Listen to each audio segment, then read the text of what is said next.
go. Perfect. Okay. So yeah, the life and suffering of Sir Brante in times of fall of the blessed Arcanian Empire. Me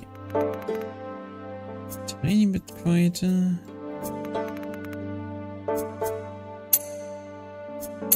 New game. Enter your character name. Sir Sada Brante.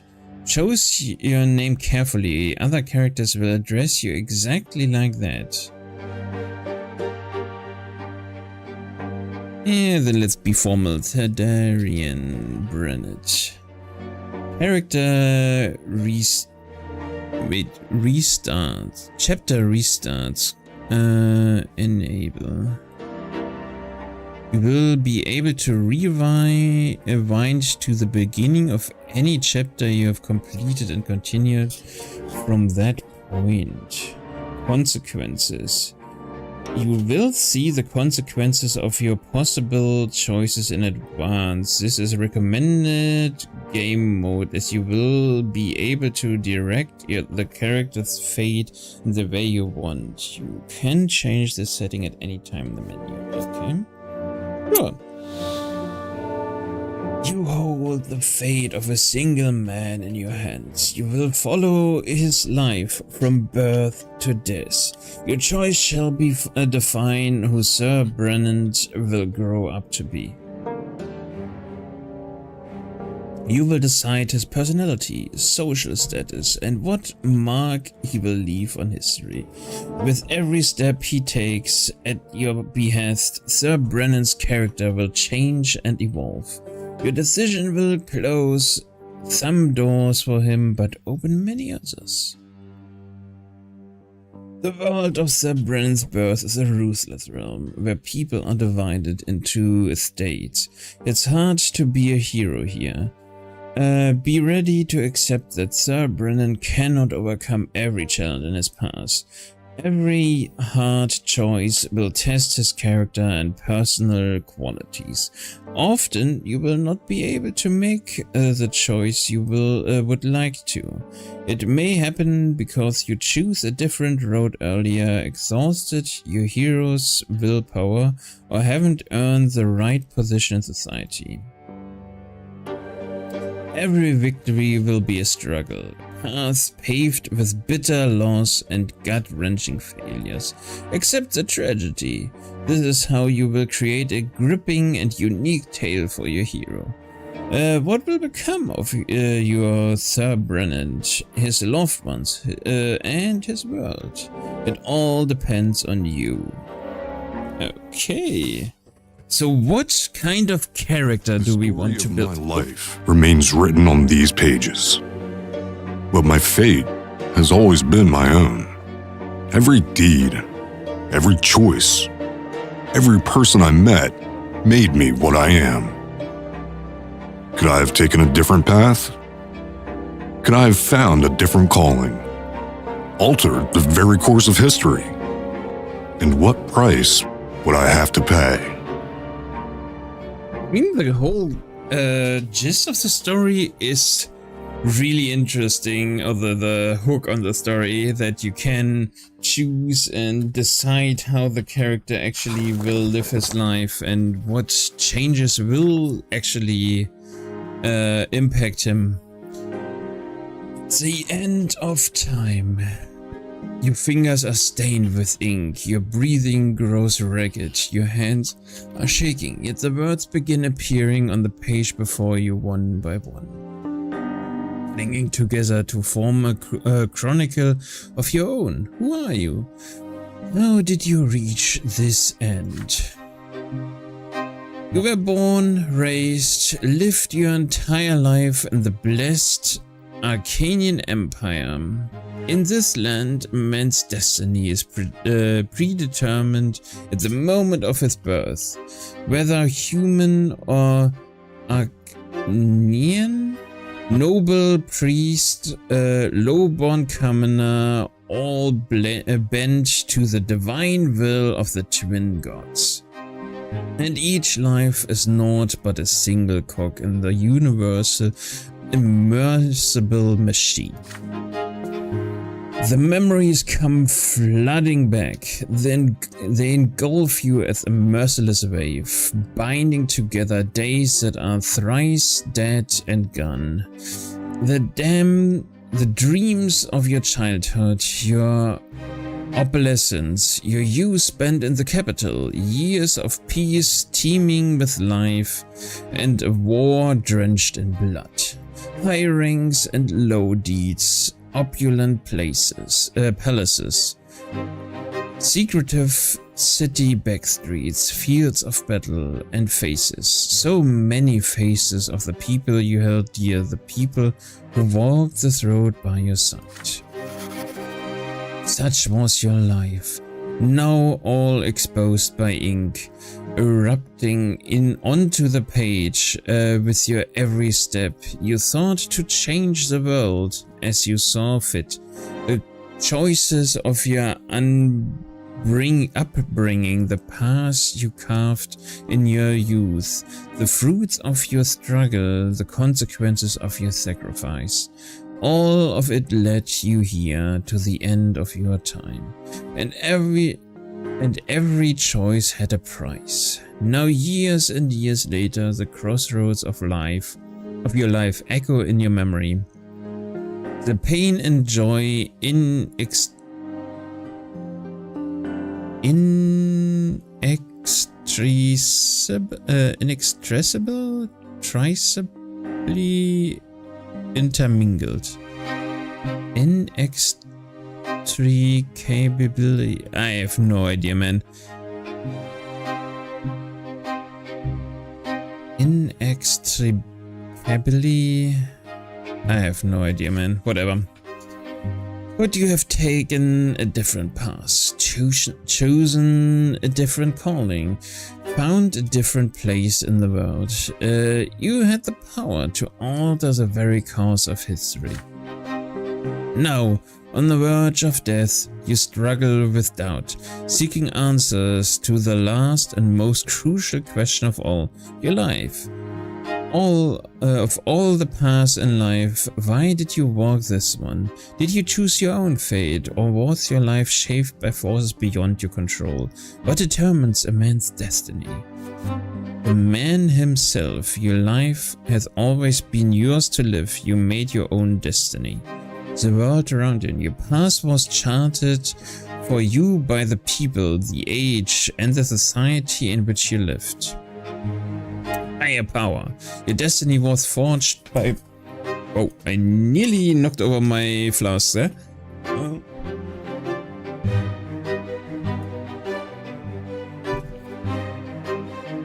Your destiny was forged by a power greater than your own will. There is no destiny. Destiny does not exist. Human life is an existence in exercise and chance. It is not governed by any laws. Okay. You know what? I mean, higher power, definitely I don't believe in higher powers in that regard.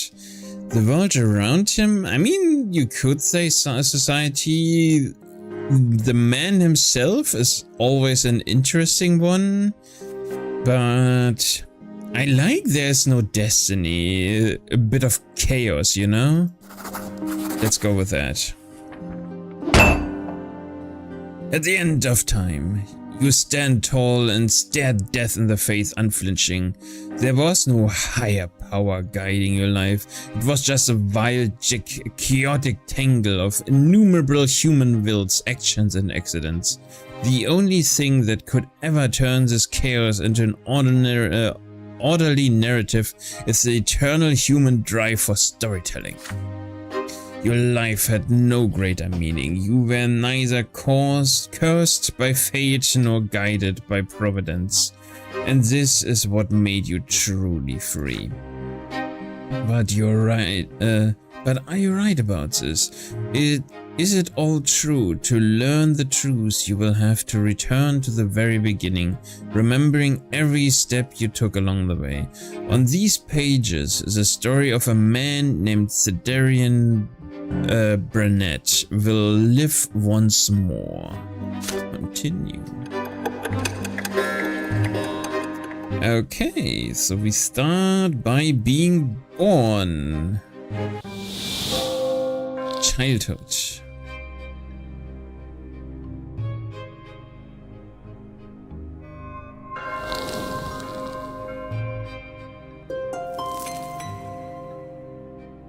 Chapter 1, Childhood. Childhood, where life begins. First words, first unsteady steps. You are but a small child learning about the world in which you were born. To you, everything is so new, so baffling, so unforgiving. A long, trying life stretches before you. So many feats, fall and faults, so many fateful choices to come, yet you are already showing the seed of your future self. You are learning to live and survive in this world, looking for a place within it to call your own, choosing your future destiny. Who will you grow up to be? Prologue, growing up. In chapters childhood, adolescent, and youth, you will live through your hero's coming of age. You will shape the protagonist's personality, his qualities and relationships. By the end of prologue, you will determine the estate and future occupation of your hero. Only in adulthood will he start to influence the world around him and even the ultimate fate of the Empire. Who will Sadarian Brante grow up to be? It's your call. Okay, so who do we will get to be? Who will you grow up? Events in the personal life of the hero that can happen in this chapter. The fencing lesson. You dare to study fencing like your father, even though you have no right to it by birth. Condition, determination greater than 4. Oh, training with father. Beyond, a small child, you suffer your first death and rebirth. Oh.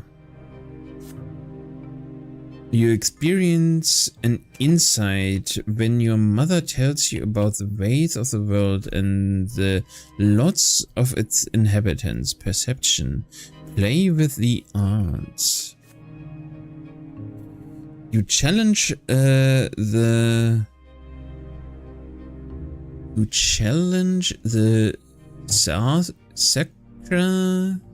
sacred order and attempt to seize a noble lot. Willpower greater than 0. Kiss the thought. Interesting. Your personal qualities at this age, they determine which choice you make. Determination, spineless.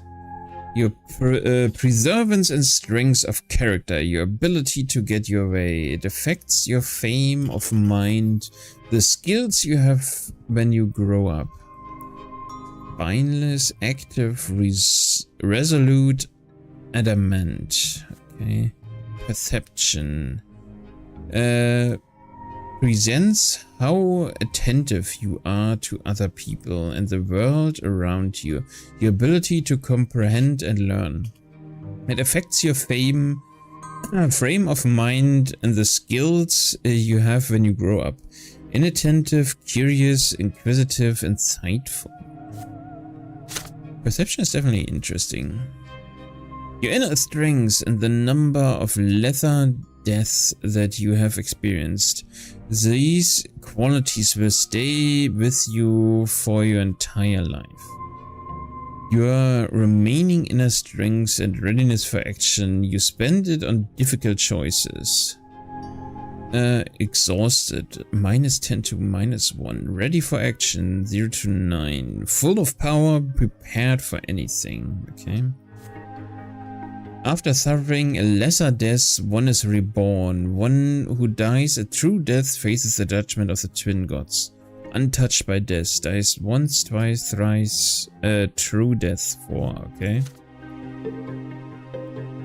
The section that opened in this chapter, Destiny screen, is now available. Personality screen, House of Brante screen, and Family screen is now, okay. Destinies. Oh, that's, okay, so that's all our stats, okay.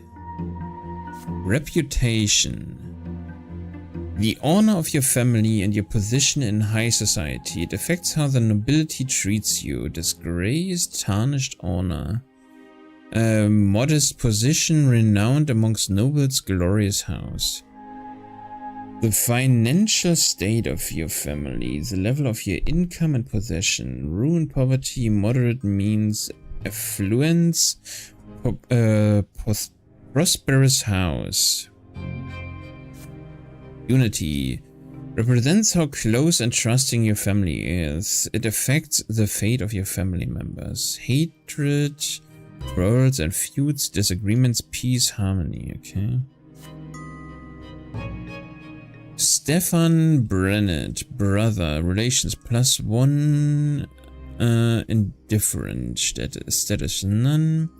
Robert Brennett's son from his first marriage and a noble by birth. From a young age he has been striving to be first in all things, and demonstrated his superiority to the family. Okay. Okay. So George Brennett is the grandfather. Oh. He's still alive, okay. The head of the Brennett family and a nobleman of the mantle, a senior judge at the Anisot prefecture. He was the first person in the family to get an education and achieve a noble title. His dream is to see his family ennobled by the sword. A fierce defender of the ancient order, he is preoccupied with arranging the future of his family line. Amelia L. Bourne, noble woman of the sword. Stefan's birth mother, she died while giving birth to him. She was a noble woman of the sword and sister of Augustine Elborn, a powerful family friend. The match between her and your father was your grandfather's doing. Amalia is said to have been a striking woman with a forceful personality who was proud of her noble origins.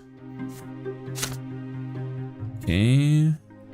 Robert Brennett, a nobleman. Oh, +2 symphony. Okay, nice. A noblewoman of the mantle and judge at the Anisot prefecture.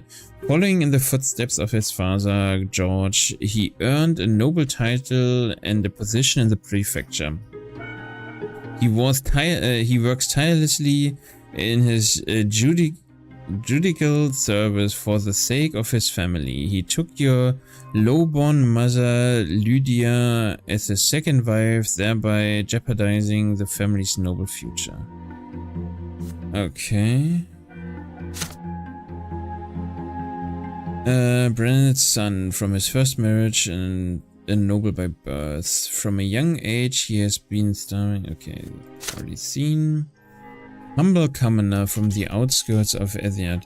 Neither her lowly origins nor the fact that your grandfather directly forbade the marriage stopped your father from taking her into his home.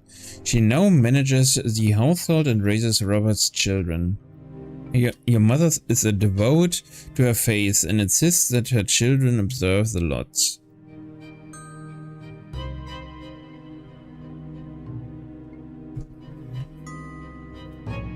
Okay. That's my mother. And I have a half-sister?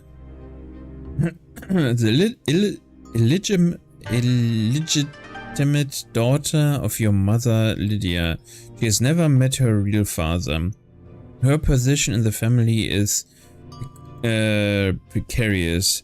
Robert Brante has never acknowledged her as his own daughter. Your sister is a dreamer. She often has her head in the clouds and can act reckless at times. Okay. So I have a half brother and a half sister. Okay, that's crazy.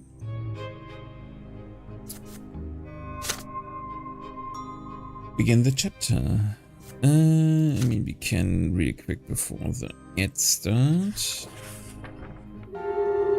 Birth. At first there was nothing, no time, no sensation, nothing but darkness and void. But then a will breathed in life into nothingness. Matter and spirit were set in motion. History began its march. And there we pause until the it's over.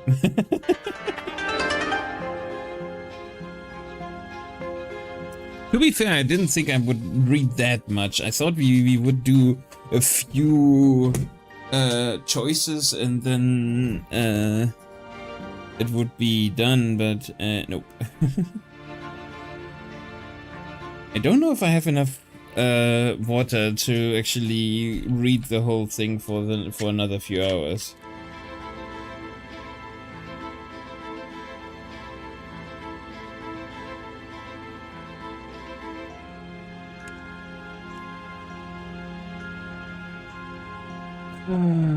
But I will try.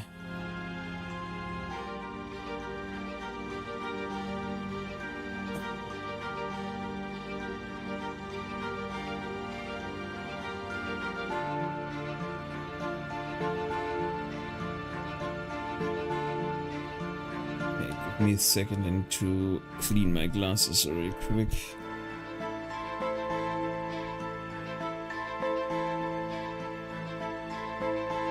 Tiny dust particles on them. It's always annoying. You can't really see it, but with that bright background, you actually kind of notice it.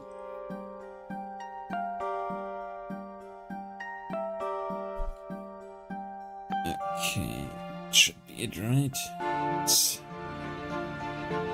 There we go.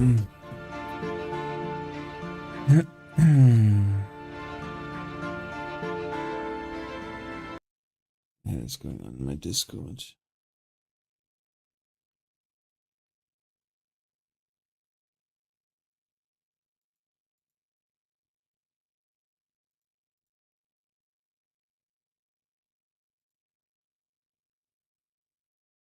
I always forget that the damn music stops when I type out. And I need to look really quick through my Discord, so bear with me in a second here.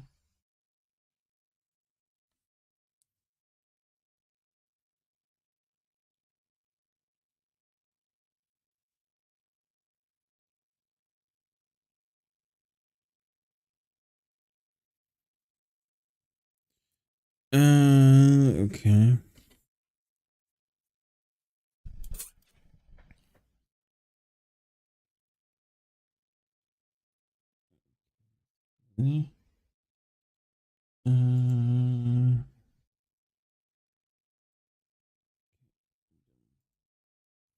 What ifs?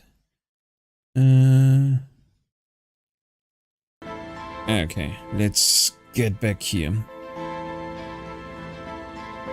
It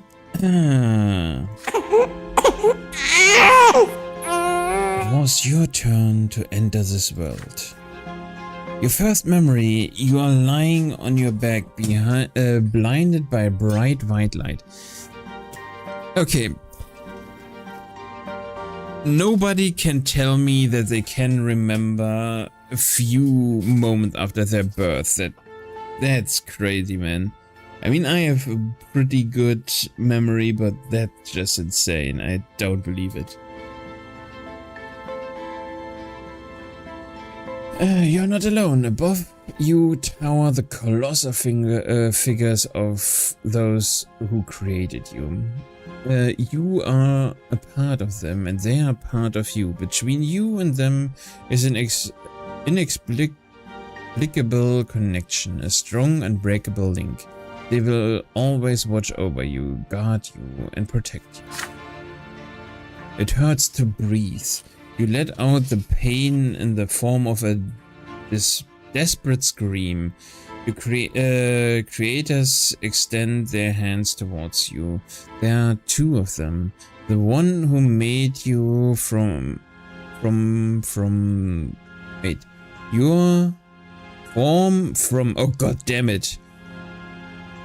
Nearly the same word, but the O and the R have changed places. Your form from their own selves and brought you into this world. They are united, yet as they lean closer, you begin to see how different they are. You can already feel the difference within you, struggling against each other. The first figure is soft and empathetic, wise and merciful. The love that emanates from it wraps you head to toe like an invisible blanket.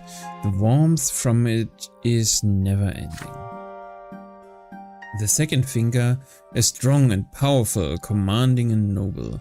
It is harsh but fair, a beacon of guidance, a force of protection, and merciless punishment for every misdeed. Yet there's also a third figure.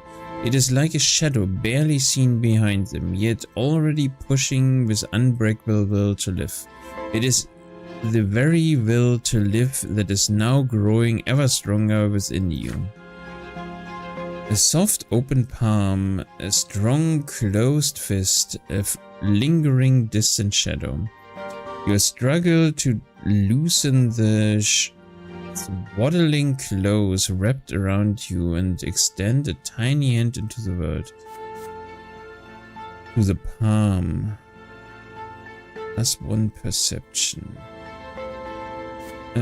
You grasp the first of the figures by the finger. You place a tiny hand on the second figure's closed fist. You smile at the figure standing behind them. Perception +1. Determination +1. Willpower +10. Oh, okay. So willpower gives me strength. Okay. I mean, willpower is pretty good, I guess. Lets me do more stuff before burning out. Look at the shadow. Your first smile appears on your face, awkward yet genuine. Your mother and father exchange looks and start talking. You know no words yet, so all you hear is a sequence of booming sounds.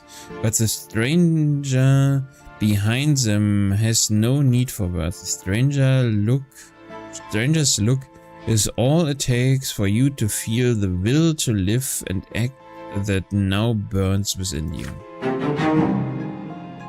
The shadow brings a finger to its lips as if to say, there, baby, don't cry. This is our secret now. And then the shadow melts into the light. Interesting. Your life is in this world begins. How will you live it?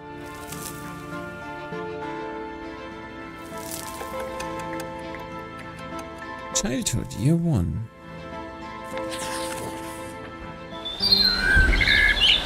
As the days goes by, you learned to tell your parents apart. You recognize father by his heavy breath and strong cold hands.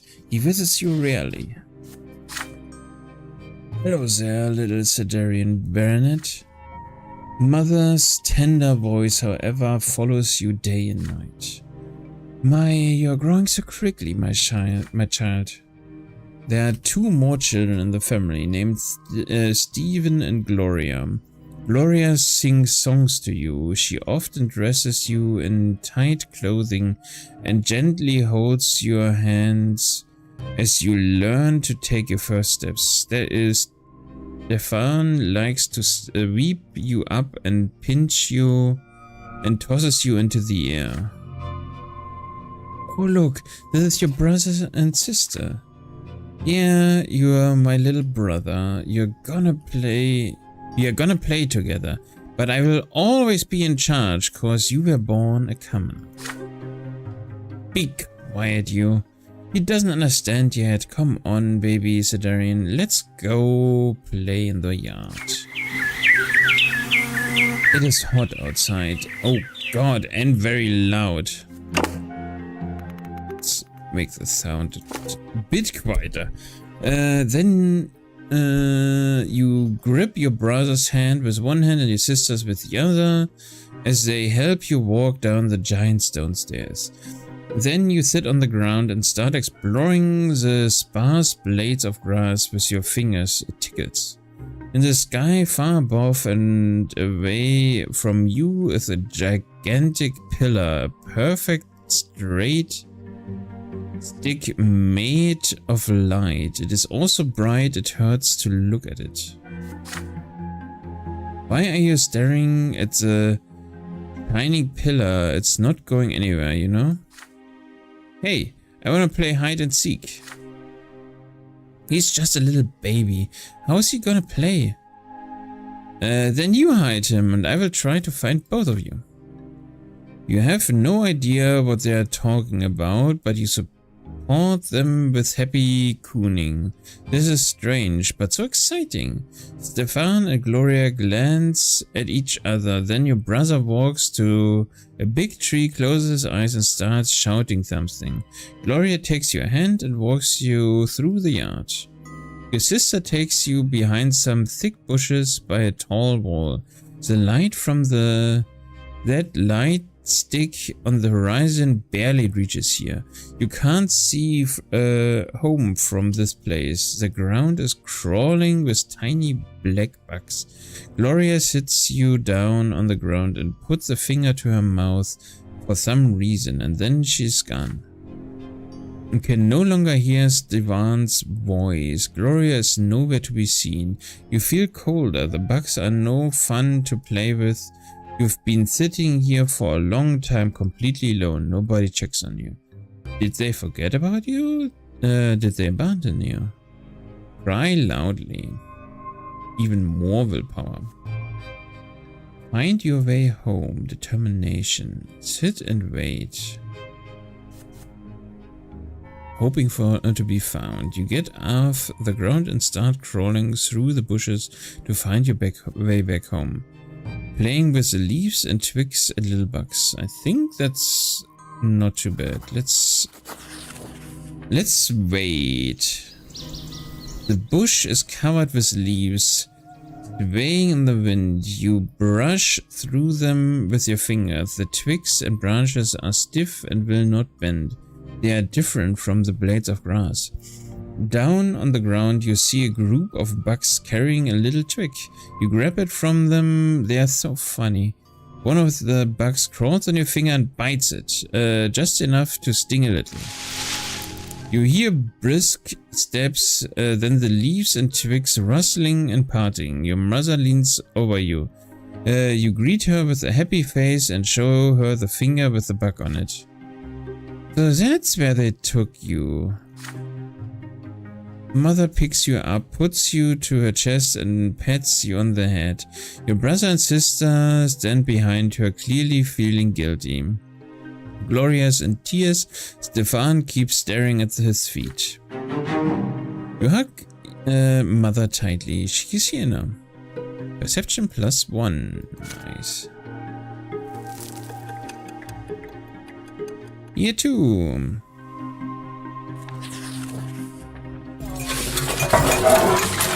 Another memory. Holy. You are still a little child, but you can already talk and run around on your own.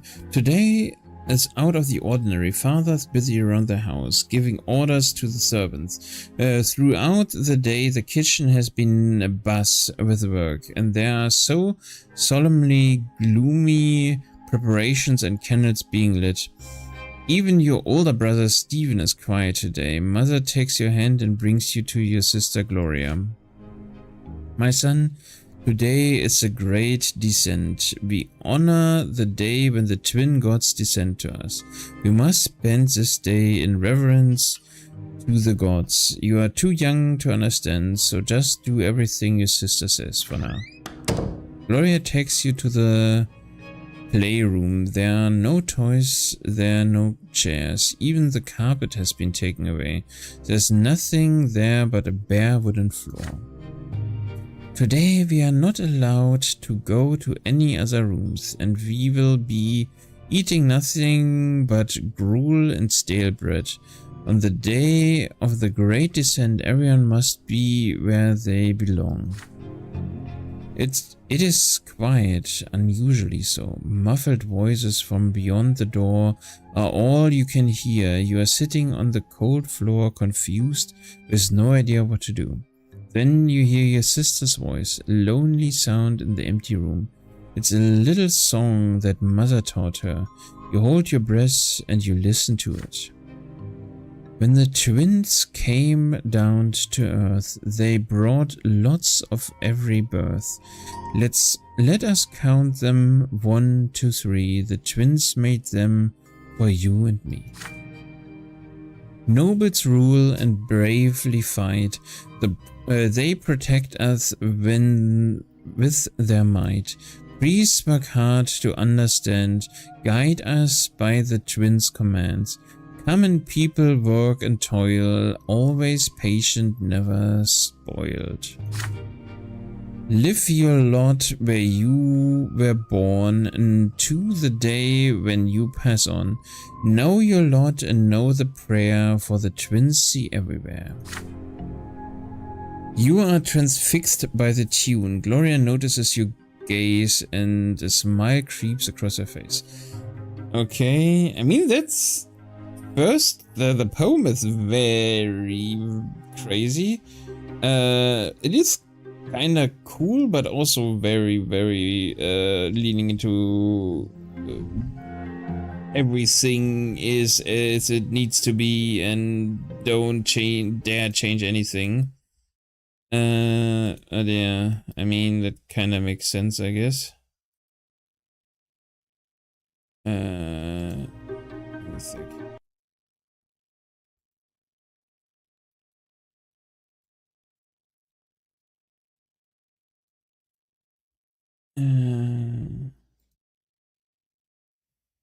Okay. There we go.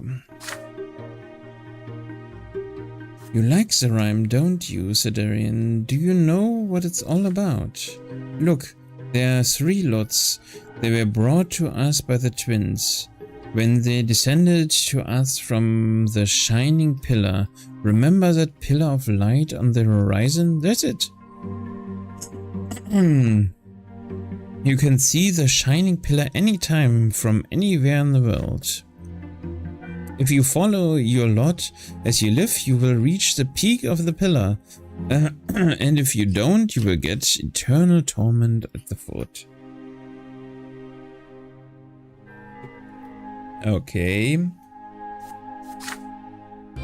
You and I are lowborn. Mom is a commoner too, so the lot for you and me is to suffer and be patient and work hard, understand? The priests and the nobles have other lots. The nobles fight and rule over everybody. The priests, well, I'm not really sure what they do. But I guess they talk to the twins and then teach everybody. Gloria stares at you intently. Did you get it, silly? Then she shakes her head and keeps singing the song over and over again. Her voice transfixes you, drawing you in. The room starts to glow like the sky. From the light emerges two figures you have known ever since the moment of your birth. One of them embraces your sister's shoulder, the other stands guard behind her back. You watch this happening before your very eyes, unable to turn away. Gloria is swaying to the song, unaware of what is happening. She sings the final verse once more. Know your lot and know the prayer. You feel compelled by this divine sight to express yourself somehow. You feel words condensing within you from the light. But what will these words be? Finish the song properly. Join your sister and finish the song the same way you hear it. Sing the last line wrong. You shout words of your own instead of the last line of the song. I think we go for more perception. I kind of want to go more the scholarly way, so I think perception actually kind of is that direction. Know your lot and know the prayer. Or the twins see everywhere. You sing the last line together with Gloria. Your sister looks up at you in surprise and gives you a nod. The shining pair standing behind her back turn to look at you. You can feel their gaze piercing you from top to bottom. When the moment passes, they melt into the dim light coming from the window. Gloria turns her head to look at where you were staring. Did you see something, Sadarian? You shake your head. Not anymore. Okay, +2 perception. Curious.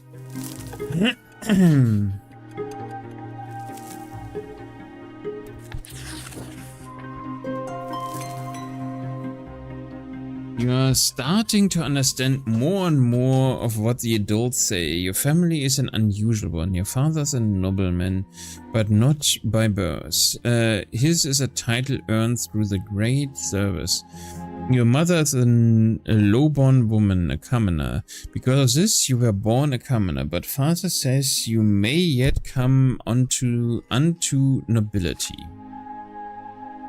You learn to read at an early age. Together with mother, you read and learn by heart the many poems about the divine twins, the twin gods who reside upon the shining pillar. Mother called these poems prayers. Again and again you try to discern the shapes of the gods in the strip of holy light that shines in the sky all day and night, but the light is too blinding to gaze upon. The greatest joy of all is when the stairs are no longer an insurmountable obstacle. Now you can climb and even jump from step to step. Father urges you to be more careful and avoid climbing too high. But even though you keep falling, you never stop being curious about the world around you. Your older brother Stefan now spends less and less time playing with Gloria and you. Playing with commoners is beneath a nobleman to be, he says, so Gloria calls him names and Stefan pulls her pigtails. One fine evening, father gathers you all in the sitting room with an announcement. You will have another little brother or sister soon. Gloria asks him to bring home a little sister. Another brother would be too much. Stefan gets frustrated. There are too many little siblings getting in his way as it is. Soon you will be an older brother too, and it doesn't really matter who the youngest will be, a boy or a girl. You will love them the most. When father comes back from his trip, he reads his adult books aloud for you. You find those stories of wars, generals, and rebellions quite enchanting. A father approves of your fascination. Study hard, and maybe one day you'll become a noble of the mantle and earn your sword. But first you need to grow up. Growing up, the concept is as terrifying as it is alluring.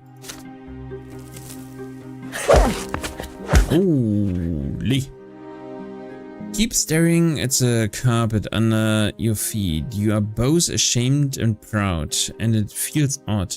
A scratch on your hand stings a little. Stefan is standing next to you, sniffling from pain. Your brother was training in the yard with a wooden sword. You wanted to play with him, but he ended up getting angry and throwing the sword at you. The stick hit you in the shoulder. You picked it up and hit him with it. You see mother's shoe walking to and fro on the carpet. You do not want to look up. You would rather not see her angry. She's not as gentle to you these days. Why did you hurt Stefan, Sadarian? You stammer out an explanation. He hit you first. You just hit him back. How dare he pester me like that? When I grow up, I'm gonna hit you with a real sword. Mother shushes you both and speaks to you again. Her voice is stern, yet you can still feel her concern for you. Even if Stefan hits you, you cannot hit him back. You are my son, and I was born a commoner. Our lot is to suffer, but your brother was born from a noble father and a noble mother. His sacrament is coming soon, and then he will rule over the likes of us. If you hurt a noble, you must be punished. This is your lot, and the sooner you learn it, the better of our entire family will be. Okay, I really don't like that. Now Stefan looks at you in triumph. You look at your mother and in fear, not sure what to do now. Accept the punishment.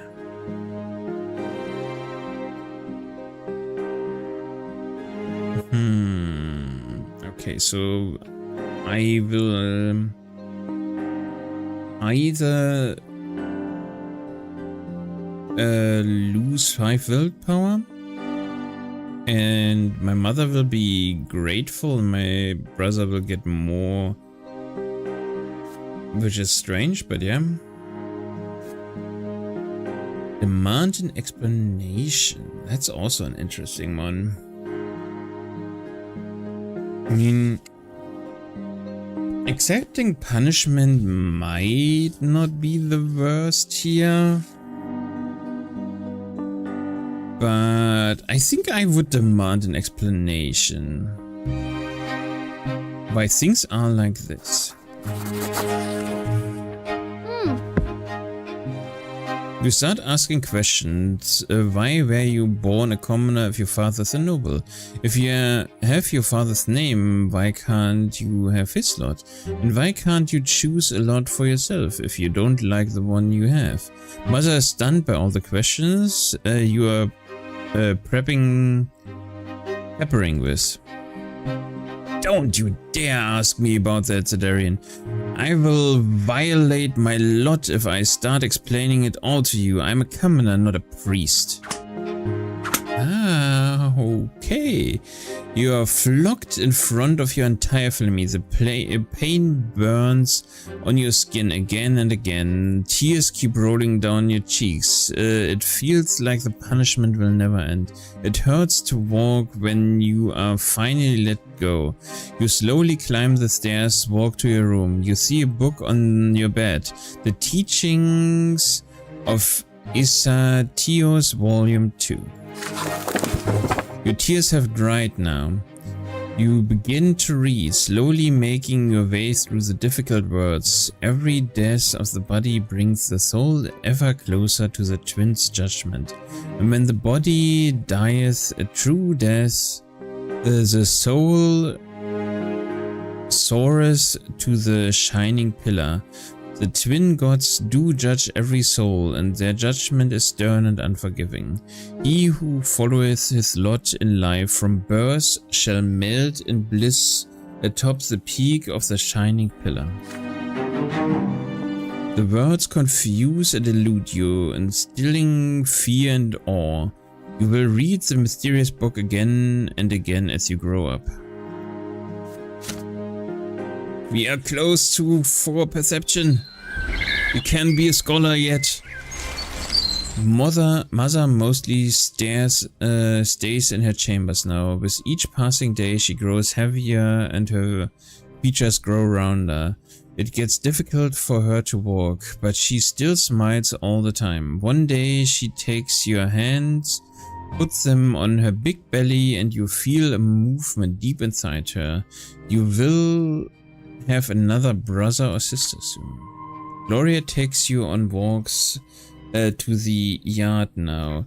You explore the yard together under the ever-evening light of the pillar, and she sings you songs and tells you amazing stories.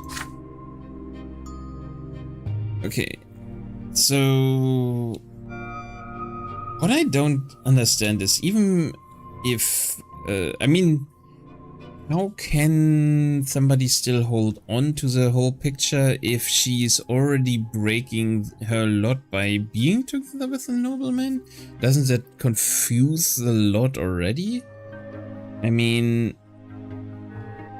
how can you be so devout if you already have broken one of the rules, in my opinion? Hey Sadarian, do you want to hear a rhyme? I wrote it myself. There's even a bit about you, but don't tell anyone, okay? Writing poems and songs is only for nobles. If mommy hears about it, I will get flogged. Remember how you got flogged for hitting Stefan? Our judge is my second father. In the past, I had another. Mother says the twins are great, says we should not fight our fate. Brother loves to jump around, please don't fall down on the ground.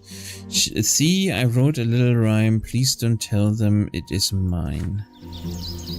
But today your sister is nowhere to be seen. She promised to take you to the old pond and show you the red frogs that live there, but then she vanished. The servants join you in your search. Even Mother leaves her chambers when she hears the commotion. Finally, you find Gloria in the far corner of the garden. She is holding a quill and sheets of paper covered in poetry. Mother becomes angry the moment she sees it, and she looks through the poetry. Her face grows darker with rage. Gloria is standing before her, wringing her hands and looking for an opportunity to run, but there seems to be no escape.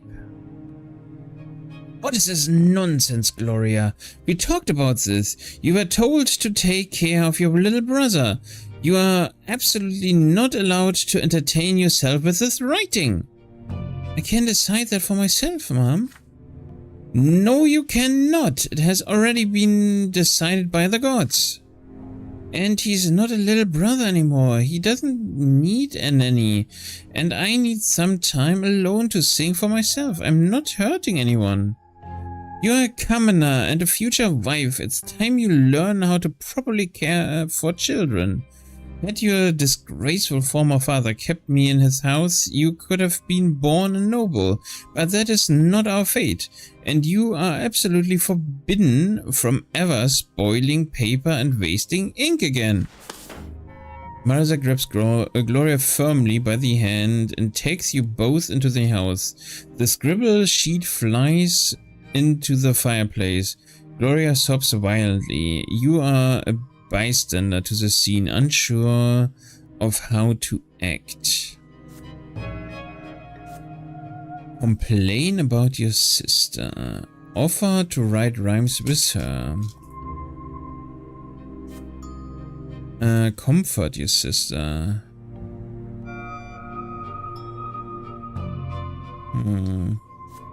Leave the room. Interesting. I think we go for offer to write rhymes with her. When nobody can hear you, you offer to write poems with Gloria. Mother leaves. The last of your sister's poetry burns away in the fireplace. You hug your sister and whisper to her, "Let's go to the library," you say. The two of you can hide under the table and write something together. Gloria shakes her head violently. Mother said no, and there's no way she would ever defy her. You reassure her that it will be your secret. You pull Gloria to the library. She fights you, but you refuse to relent. You carefully peek inside. Your sister takes a small book from one of the shelves and you read it together under the table. It's a book of poetry about eternal love. Gloria clearly adores it. You decide to write a poem of your own. She recites a line in an ecstatic voice and you repeat it after her and offer a rhyme of your own. She nods happily. You do this until the day ends. You have written a poem of your own and learned it by heart, but not a single line of it has been committed to paper, which means that you stay true to your mother's rule.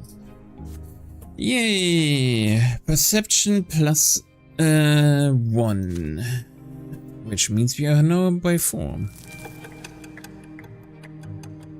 Okay. The question is now, do we want to fully commit on perception, or do we also want some determination? Mother's in her armchair, knitting woolen jackets, pants and socks for the little one. The baby will need to be kept warm, she says. Father spends less time at home now. Mother says he's very busy with his important job. He's a judge, after all. One day you decide to ask Mother about Stefan and Gloria. How come they're brother and sister to you, but not siblings to each other? Well, my dear, I didn't give birth to Stefan, you see. He's the son of another mother, and Gloria is the daughter of another father. Come now, don't knit your brow like that. You will understand when you are older. How is this even possible? You are all family, are you not? Several days later, Mother calls Stefan and Gloria to the sitting room. You sneak in after them. At first, Mother gets angry and asks you to leave, but then she relents. You are told to sit still, be quiet, and remember every word you hear. When you enter the temple, bow to the twins. First to the elder on the right, then to the younger on the left. Stefan, you are noble to be, so walk along the side paved with marble, where the benches are. Gloria, you walk along the sharp side. When you are there, you must get down on your knees, each on your own side. Stefan, kiss the sword. Gloria, my daughter, they will strike you with the lash. Don't be afraid of it. Resign yourself to the suffering it brings. It is the blessing of your lot. Gloria doesn't like the idea to be lashed. What? Nobody likes to... somebody doesn't like to be hit? That's crazy. There's a tense feeling in your chest as well. You were told to remember this. Will this lash strike you too one day? And the next day, they take your brother and sister to the temple. You run towards them when they finally come back. The back of Gloria's dress is soaked with blood. She is hunched a bit, sobbing quietly. Stefan is putting on airs, acting prouder than ever. Nothing else looks different about them. It's like all is the same, and yet everything has changed. Each of them has accepted their lot. Yeah, okay. Yeah, okay. So if I had accepted that, that would have made him at least +1, yeah. Your siblings Stefan and Gloria took their first sacrament at the temple. Okay. You eye the little bundle in your father's arms with curiosity. Behind the many layers of swaddling clothes is your newborn baby brother. Mother is glowing and smiling with joy. Stefan and Gloria are also here, all excited.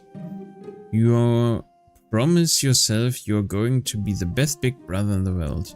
You will never hit him. Oh no.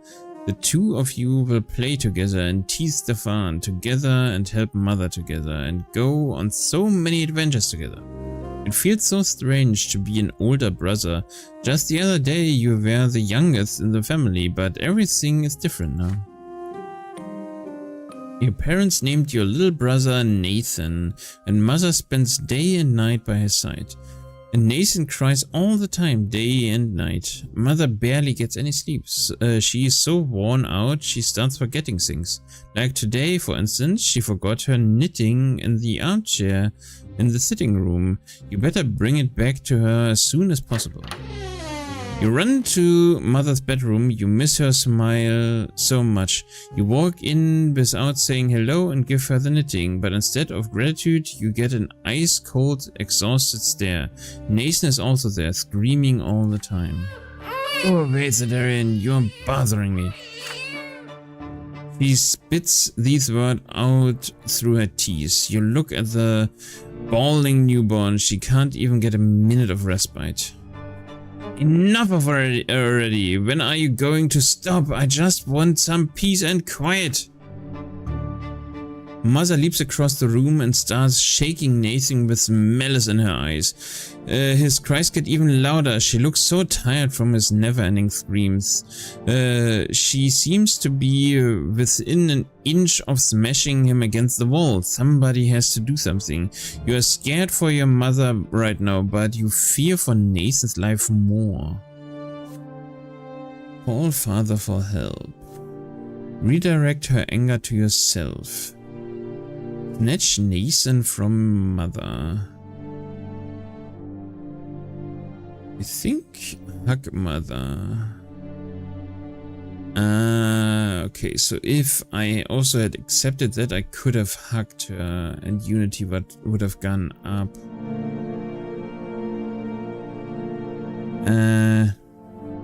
Okay, I get it now.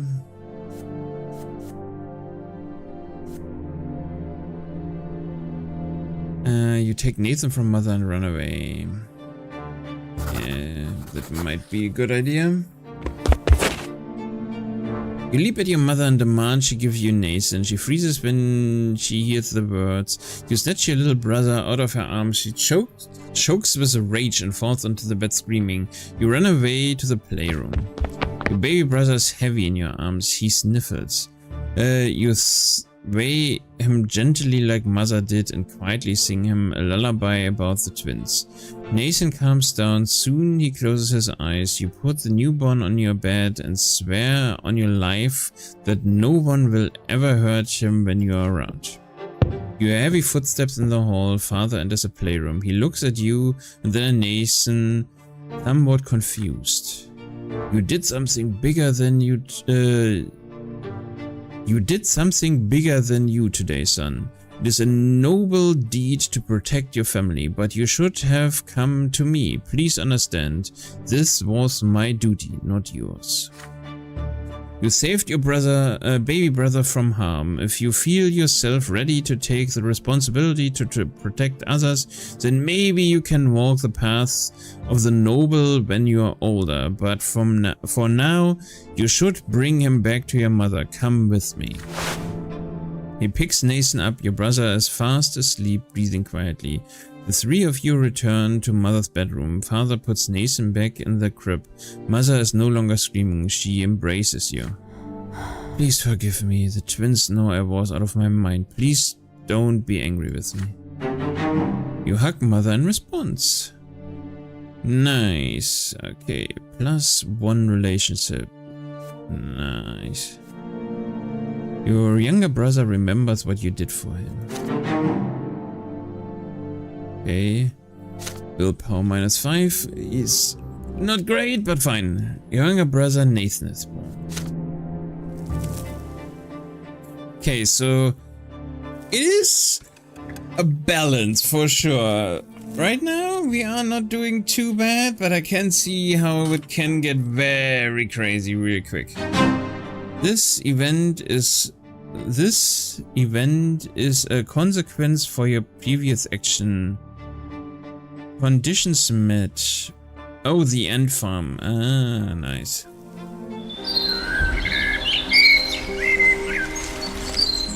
Your younger brother Nathan is growing. Mother spends more time with the rest of the family now. You help her and play with your brother and take care of him when she asks. You often go to Mother's room to sit at the foot of her bed after Nathan falls asleep. She reads you the sacred books and asks you about the things you learned that day. During these moments, you see the world through her eyes as well.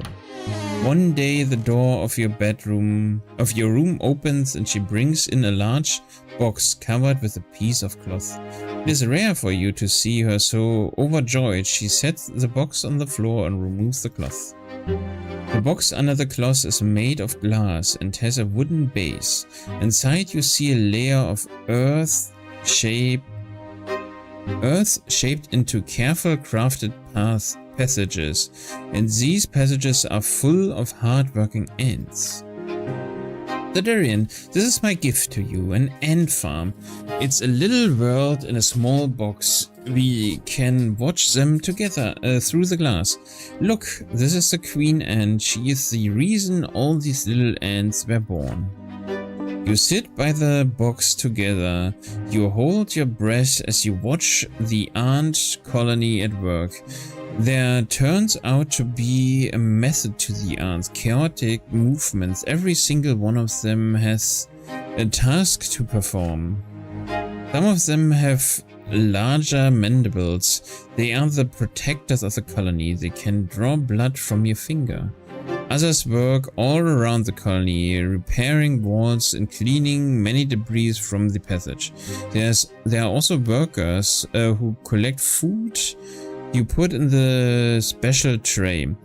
Leaves, bites of meat, maggots, and bring it to the rest of the colony. You take a worker ant and put it right next to the food. However, the insect has no interest in it. It starts circling around the tray aimlessly. Mother takes the stray ant and puts it back where it belongs. Why did you do that, my son? The ant cannot do what they weren't born to do. Each of them was born for their own job. You shake your head slowly. If only the ants could do whatever you wanted them to. This is your gift now, so they belong to you. Or maybe Mother's presence is the reason they won't obey you? Keep playing with Mother. That would not be too bad. An epiphany. Unity -1. Perception +1 again. Yeah, you ask Mother to leave you alone. You offer to go outside together and find some bugs to feed the ants. I mean, this one is definitely what I kinda want to do, but an epiphany would also be awesome. But I do feel like this will be not well, but let's try being a scholar on our own. You move away from Mother and pull the glass box toward yourself. She looks at you in surprise, but she gave it to you. It will be easier to learn about the ants on your own. Mother sighs and stands back up. Very well, I understand. You want to find your own answer. You've grown up so quickly, my son. The door creaks quietly as it closes, and you are left to your own devices. You spend a long time watching the ants at work. Then you decide to go outside and find them some bugs to feed. Once your haul is at the tray, you note which bugs they drag away and which they leave untouched. Day after day, you keep the tray full of food, provide the insects with plenty of water, and remove dead ants from the farm. Your tiny subjects still refuse to change their peculiar ways. It is just as Mother said, the ant farm is exactly like the world we live in. The ants will never know that you are there.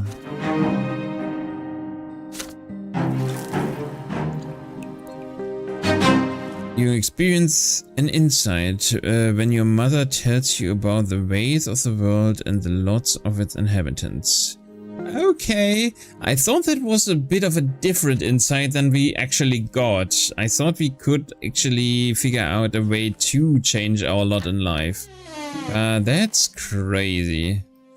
You wake up to father's touch on your shoulder. He is finally back home after a long trip.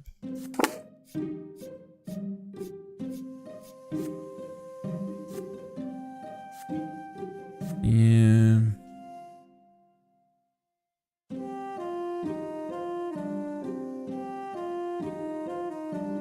Kiss the sword. Oh, I get it.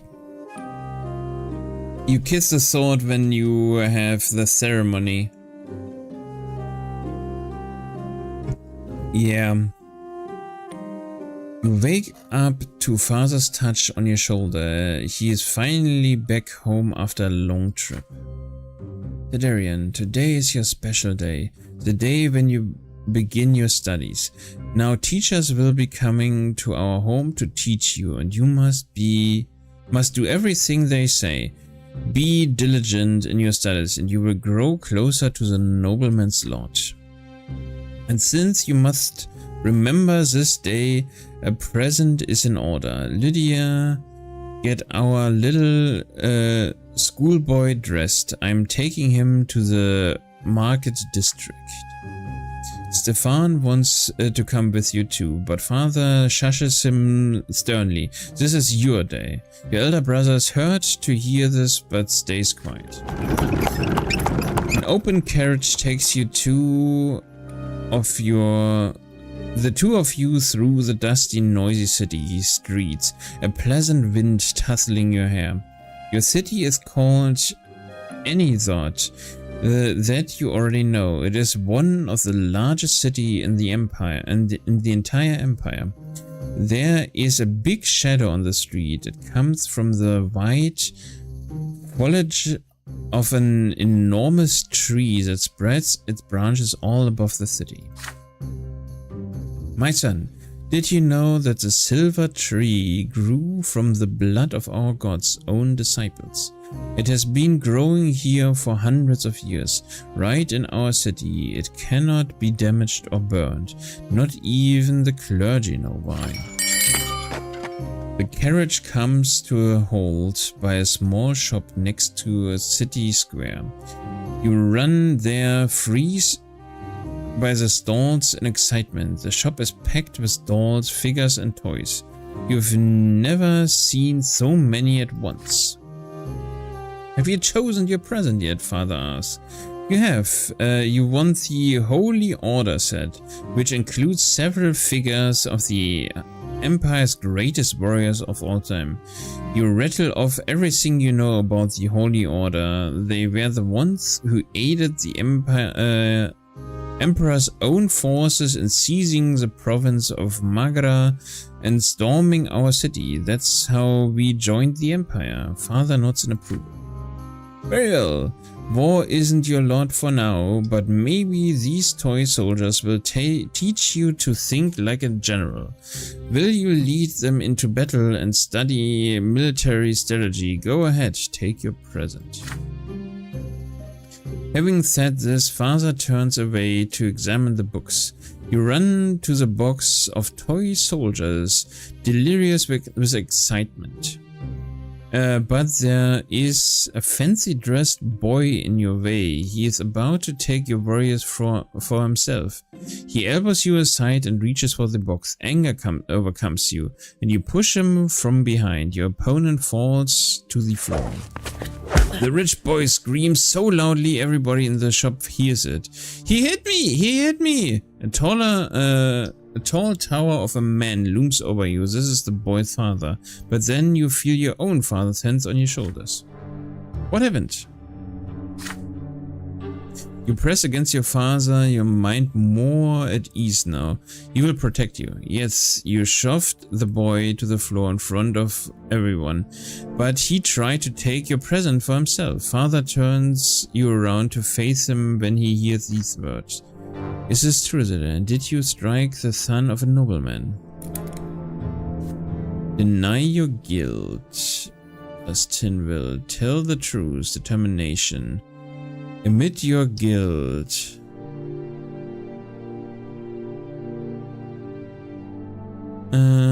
Let's Admit it. You step between the doors and say that it was all your fault.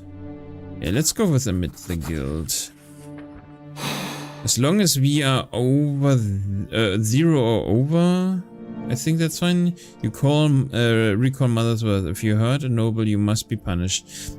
There's no use trying to lie to escape it. You say it was all your fault. You pushed the other boy to the floor because you wanted to get your present before him. Father nods to you, relieved to hear it, and the enraged nobleman grabs you by the hand and drags you out into the street. The law is the law, and your punishment is due. They lead you and the nobleman's son out of the shop. You are told to bow to him and show humility. A bad feeling sends a shiver down your spine. With a satisfying grin on his face, the boy swings his arm and slaps you on the cheek. He strikes you again and again. Father stays quiet all the while, but as you ride home after the punishment is over, he shows you a rectangular package. I'm proud to see you live by your lot. A common birth leads to a life of humility, and you told the truth and accepted your punishment like a man. This present is yours, my son. Inside is a little box with a tin soldier of the Holy Order inside. They were your own reward of humility. Yeah. I hope I still can do the sword kissing. I think I have one more trial before I need to do that, right? Today, Father ordered the dinner table to be brought out into the yard. For the first time in months, he's home, outside of the confines of his always locked study. He spent the entire day playing with Nathan and you, discussing various matters with Stefan, now an adolescent, and walking in the garden, and now at dinner under the open sky. Your entire family gathers together with Father at the head of the table, smiling. He asks each of you about your studies. Nathan climbs up on his knee and recites a counting rhyme in a funny sing-song voice. Stefan mentions that his fencing teacher praised his accomplishments. He rises from the table together with Father to show his skill in a practice duel.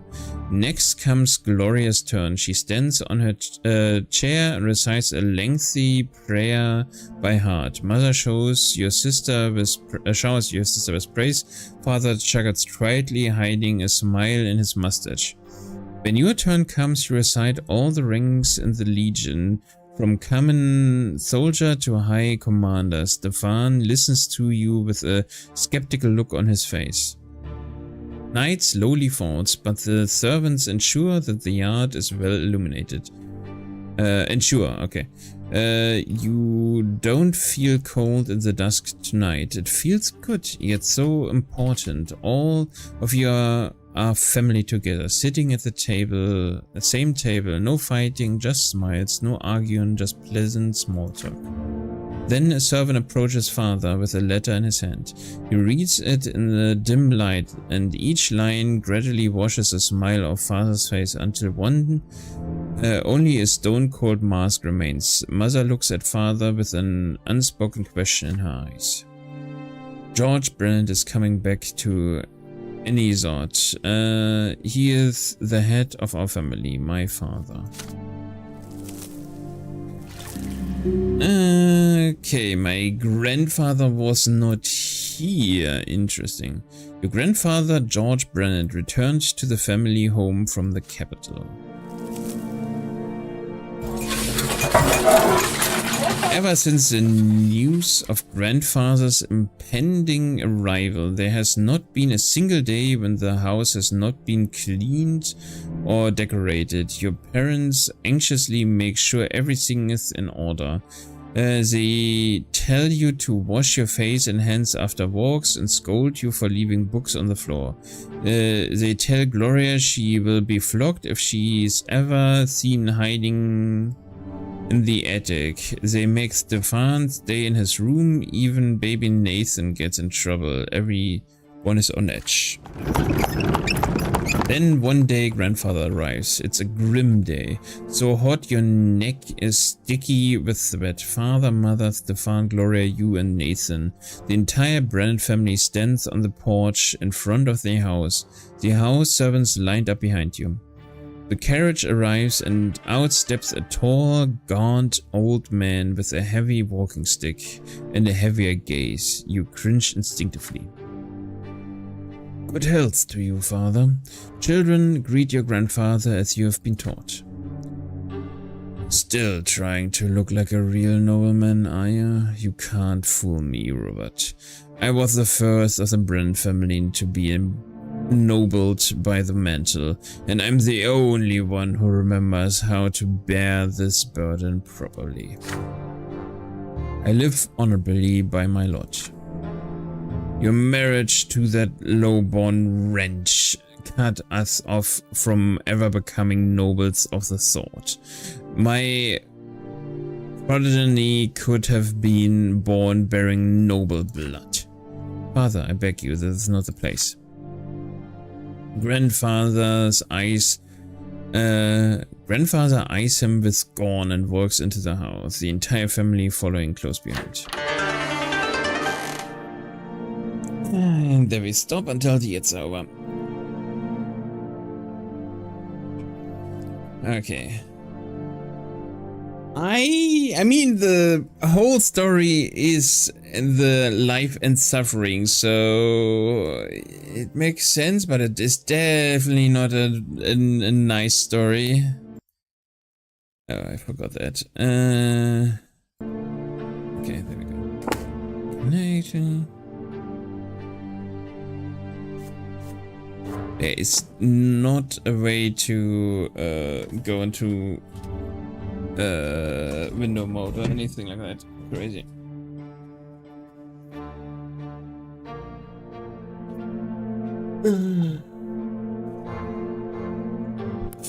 But I must say, I am thinking of calling it soon-ish. I'm very, very, very hot right now.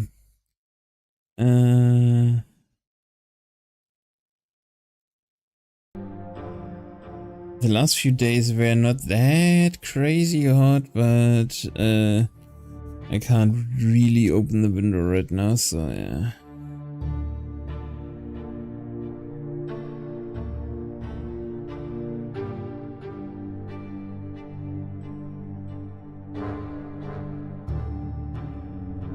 I mean, tomorrow is at least supposed not to be that hot, so I should be fine.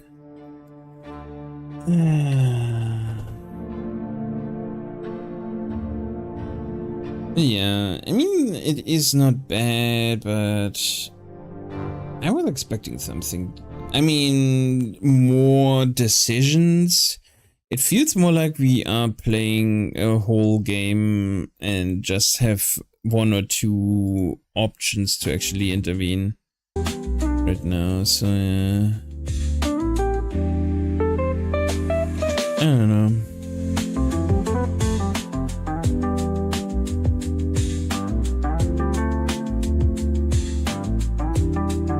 Yeah, I think I will play the chapter until the chapter end and then call it a day, maybe. My voice is also kinda frying already a bit.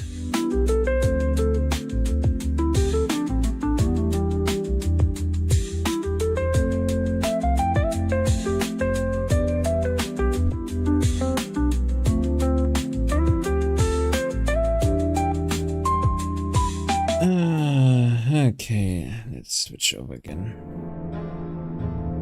I've been away far too long. The entire house is a mess. This is an insult. How can you live in such a Day, Robert. The servants have grown far too lazy, all thanks to your camna of a wife.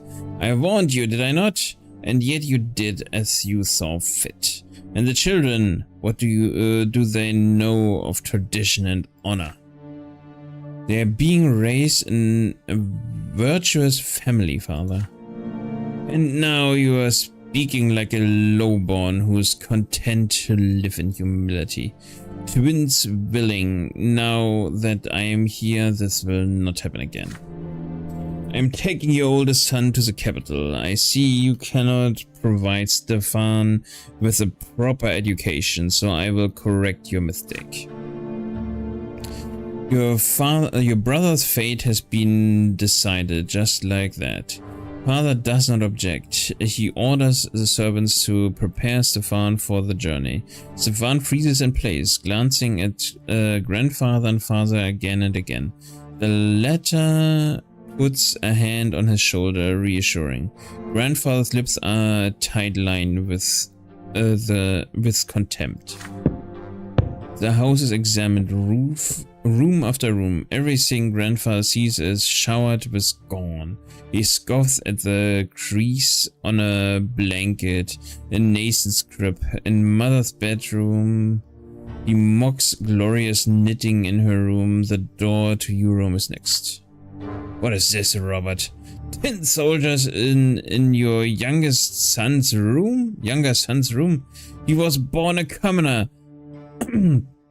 I want him have daydreaming of battle. Grandfather seizes the box containing the tin warriors of the Holy Order. Your father stays silent, anger and fear boiling within you. This is your big present from the first day of your studies. It means so much to you, but what if he's right? What if you need to prove your right to command the toy soldiers first? Grandfather shakes his head in disapproval and shoves the toy box into the roaring fireplace. If you wait too long, they will melt in the flames.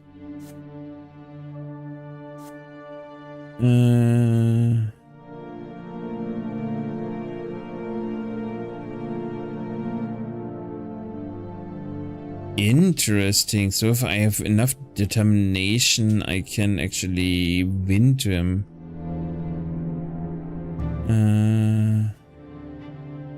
Strike grandfather. Okay.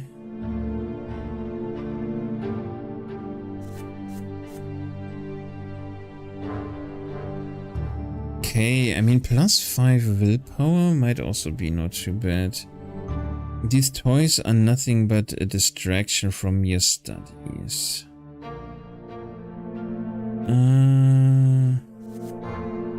Striking would be interesting, but I don't think that will bring me anything good.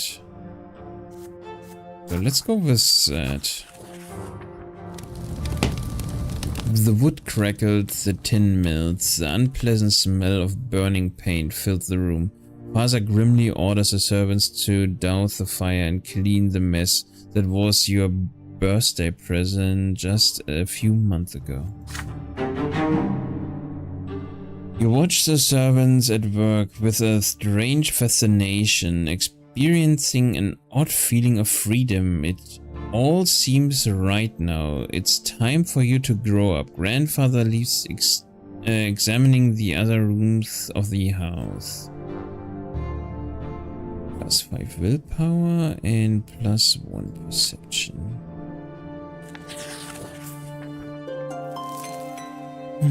Soon grandfather leaves. Your older brother Stefan goes with him. From that day on, fathers hired teachers tend to you alone. They bore you with monotonous lectures on writing, counting, and the way of life in the blessed and Arcanine Empire. You often distract yourself from the instructions by playing with your younger brother Nathan. Your home grows quiet without your elder brother too quiet. Weeks later, your family receives a letter from Stefan. Grandfather has sent him to a boarding school for nobles. and he is now studying hard in preparation for his service as a nobleman. The rules here are way too strict. You can't even sneeze without the teacher's permissions. But I've been studying with my peers. We are learning how to live as nobles in a noble society. We are also learning the art of swordplay. That's my favorite part. With Stefan now at the boarding school, grandfather arrives once more. This time to live in your home. The only good thing is that he often argues, has urgent business in Turner, the capital of the empire, and has to travel there. One day you ask mother where he lived before. In Eterna, she says, but now his place is here. Each time grandfather returns, he gives the servant new orders. Your home is now always busy with repairs. The servants are redecorating grandfather's chambers, including his library and sitting room. Sometimes father tries to gently talk him out of this by subject the house to constant reconstruction. Grandfather's answer is always the same. This home is mine, and I will live here as befits a man of the nobility.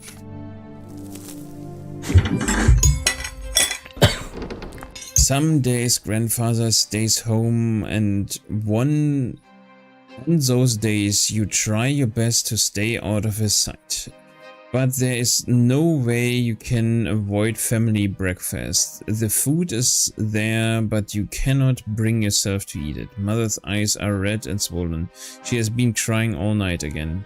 Grandfather sits at the head of the table where nobody used to sit before. Robert, it is high time your youngest son underwent their garments. Sir Bennet, please, let them live free of the lot for a while longer there, but your mouse, Robert, that wife of yours is impatient enough to interrupt me. If this ever happens again, she will be eating her gruel with the servants in the kitchen where she belongs. It's time you consider a real marriage, Robert, on one to a woman of the proper station. Gloria drops her fork. Grandfather shoots her a scathing look. A tear rolls down mother's cheek. Father does not look away from the plate, his hands clenched into fists. Baroness El Loda is one such woman. She is a comely widow and a fine match. She is suing for her inheritance right now and could use proper support and a husband. You can keep your low-born Lydia around if you like, servant's mistress, I don't care. I will not do that, father. I am the head of this family, and the family's standing took a severe blow after your marriage, married that commoner. It is unthinkable. How could you give up the memory of the beautiful Amelia Elborn for this lowly woman and that bastard child of hers? But now you have a chance to set things right. Don't disappoint me. Father nods curtly, trying not to look in mother's direction. Father, I wish to see Stefan. If I find your conduct in the Baroness' presence satisfying enough, then you may see him. She is coming home for a visit tomorrow. Be prepared. Grandfather wipes his mouth with his napkin, throws it onto his plate, and leaves mother's lips move silently. Nobody says a word. Then father stands up, orders you and the other children back to your rooms. He needs to speak to mother in private. Father comes to your room before bedtime. He sits on the edge of the bed and adjusts a crease on the woolen blanket. He distanced himself from you after Stefan's departure, so you are not used to such attention from him. In the candlelight, you can see his face in the dark. There's a sour expression on it. My son, Baroness Emma L. Loda, will be visiting us tomorrow. Please be polite and treat her with respect. Nathan will do as you do. I want this dinner to be as immaculate as possible. Don't let me down.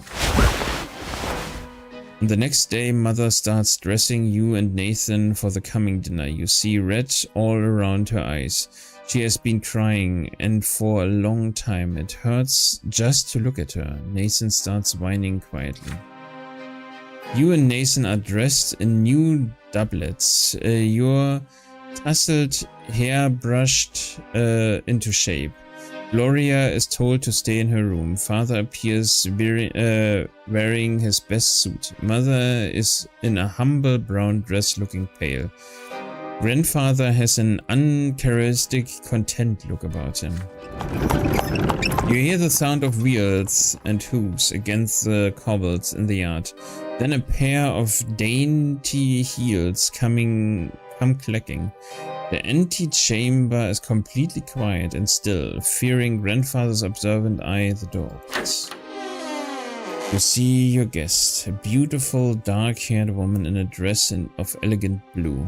Father takes the hand of Lady L. Lodar and kisses it, showering her in compliments. Grandfather's face is beaming in her presence. No one even bothers to introduce Mother. Baroness, allow me to introduce you Robert's son, Sadarian and Nathan Brante. Frankly, it is his eldest son, Stefan, who deserves the most attention, but currently he is studying in Eterna with other young noblemen like himself. It is my hope that his younger son will also make me proud one day. Grandfather's eyes you with a probing look. How will you act in front of the Baroness? Will you accept her next to your mother, your father's rightful wife?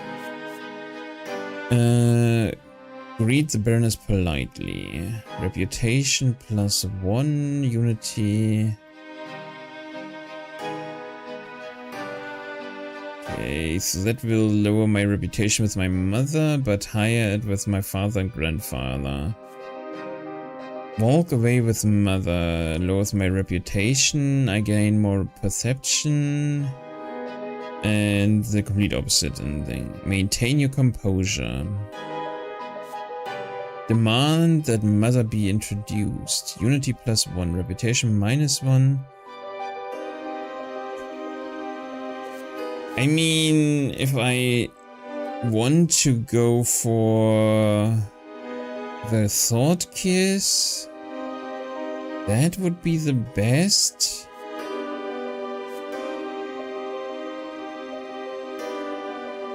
I mean, maintain composure just means, okay, I greet Lady El Lodar with restraint and avoid getting too involved in the event. Yeah, I mean, that's just, okay, I extricate myself from everything.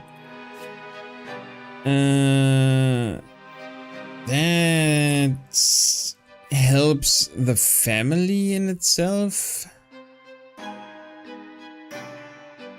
But it completely ruins the relation with my grandfather, which is not that bad because he's an asshole.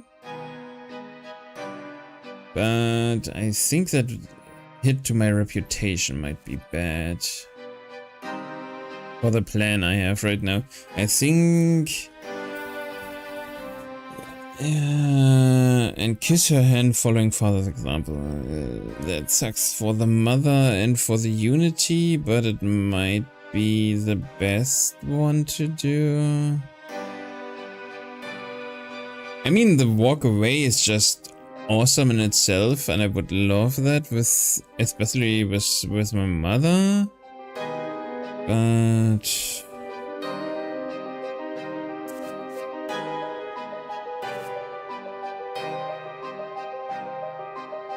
I mean, that one would be awesome. I think we go for this one. follow the father's example and kiss the Baroness' fingers gently. Her laughter fills the antechamber, ringing like chimes. You gallantly offer to lead her to the sitting room. Lady El Lodora graciously agrees. Behind your back, you can hear mother sobbing. Grandfather and Baroness El Lodar engage in small talk over dinner. She tells him of the woes of litigation over her late husband's inheritance, and he advises her like the judge he is. Father is mostly silent, only getting in a word or two. You do your absolute best to behave yourself. After the decorous farewell to Lady El Lodora, Father quietly thanks you for your model behavior. The morning after he leaves to return with Grandfather to visit Stefan. Mother spends almost an entire day in her bedroom. You cannot bring yourself to speak to her. Fair. Father returns from the capital in a quiet rage. You overhear your parents talking. Apparently, Grandfather has already positioned Stefan's mind against him, and he greeted Father with cold hostility. The name of Baroness El Lodora is never mentioned in the house again.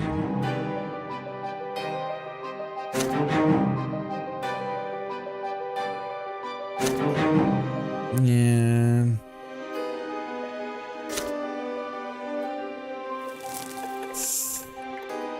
So that's probably where I do the ceremony, right? Father now checks on your studies often and nitpicks you for sitting or eating or speaking in an incorrect fashion. Once he becomes so annoyed, he says that he wishes Stefan had been the one to stay home instead of you. You never expected to hear these words from your father, of all people. Grandfather's trip to the capital took longer than expected. It feels lighter around the house without his presence. You allow yourself a little change of scenery. Instead of your room, you now busy yourself with reading and calculations in the sitting room across from the open door to the yard. Gloria has joined you today. She has already helped you progress through several complex passages in the book. Right now she seems preoccupied with a strange tube. Aren't you hurt by the way Grandfather treats you, you ask? Gloria just shrugs. Grandfather always says they should get rid of me. I'm used to it now. He hurts you a lot worse because you are closer to him. I just have to stay out of the way, that's it. She shows you the strange tube she has been holding all day. Look, it's a kaleidoscope. I got it as a gift. Want to see inside? Excited by the idea, you close the book and peer into the tiny hole on one end of the tube. Your eyes see a multitude of intrinsicated patterns. Each turn of the tube reveals a new web of interwoven colors. They mesmerize you. Kaleidoscopes turns the fire burning in the fireplace into a cavalry made of flames. You are riding at the front of the fiery horsemen, ready to face the enemy. Grandfather's face emerges from the intersecting lines, and you swing the kaleidoscope like a sword, cutting it in half. Now you look at the blue sky through the window. The patterns are unending, secretive and calm and peaceful, just like father's smile before Grandfather's invasion. The deep blue gives you a way to a scattering of golden, radiant, gentle warmth, like mother's arms. This fleeting, beautiful beauty too soon gives way to a hypnotic new pattern. Again and again, you see your father in these interconnecting figures as they come together and break apart, and in the middle of this golden glow you see Gloria's green eyes gazing at you observantly. Your sister left you long ago. The books are abandoned and time slips away unchecked, but you are still busy peering into the kaleidoscope. Order emerges from the chaos before your eyes again and again, but you cannot preserve it no matter how you try. You are caught in an inner conflict. There is so much that can be done with this kaleidoscope. Should you take it apart, or ask Gloria how it works, or keep enjoying the patterns it shows you, but you still have lessons to do. Take the kaleidoscope apart. Keep looking through the kaleidoscope. Return to your studies. Why does it need to be also willpower? What do I need again? Willpower greater than 0. Was it greater equal 0?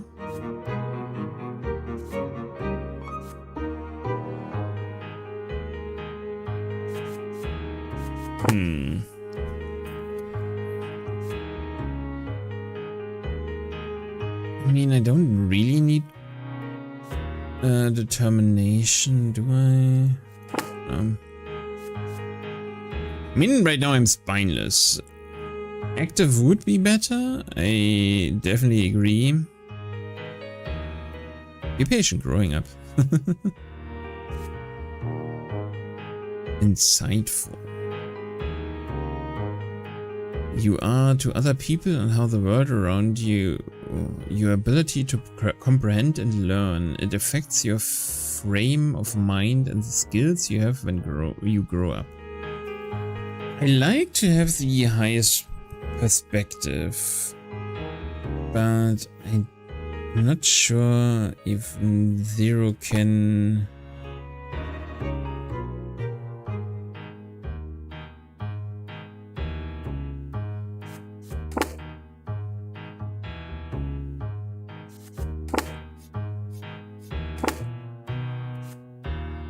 I mean, this is the safest. You keep playing with the kaleidoscope. A vision of warriors bathed in glory reveals themselves before you. This is definitely what I should be doing.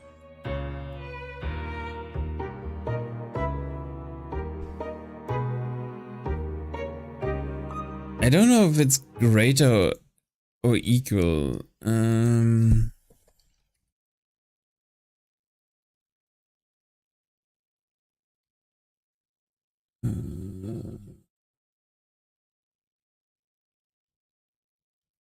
A second.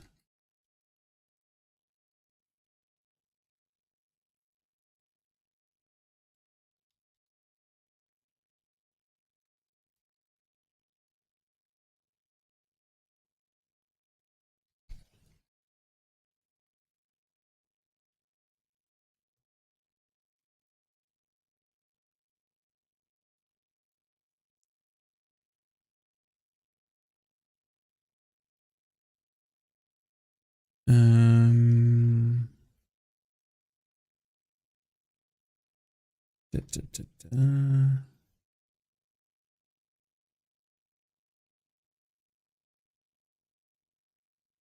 Greater than 0. Okay, so I can't take it apart. So I can only keep looking through the looking glass. You continue peering into the ever-changing patterns the kaleidoscope offers you. They become truly interesting when you point it at the shining pillar gleaming in the sky.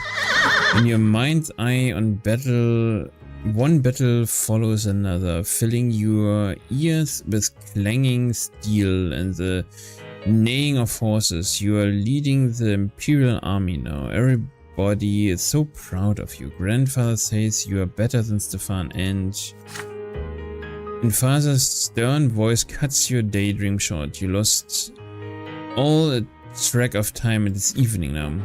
How did you get your hands on this toy, Sadarian? Why aren't you studying? Give it to me. You will have double the lessons tomorrow. Okay. Grandfather visits are no longer a cause for fear and panic in the house. He has become something you are used to, something nagging yet not unordinary, like a splinter or stain on your trousers. The tension still remains, however. Sir George's disdain for everyone in the house is so palpable it almost stings for real.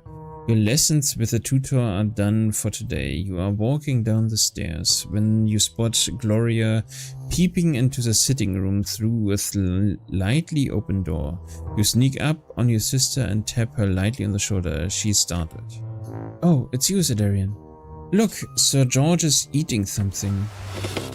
Grandfather is sitting on the sofa, flipping through a book with one hand reaching for a glass bowl, with another now and then. Inside the bowl you see candied fruit, a sweet confectionery forbidden on the common estate, like all sweet things. Yet grandfather's face shows no pleasure as he keeps consuming the highborn treats. The clock strikes 3. Grandfather rises from his seat, puts away the bowl on a shelf, leaves for the yard. He always takes a walk in the city at this time. Gloria nudges you with her elbow and looks at the candy bowl when you look at her.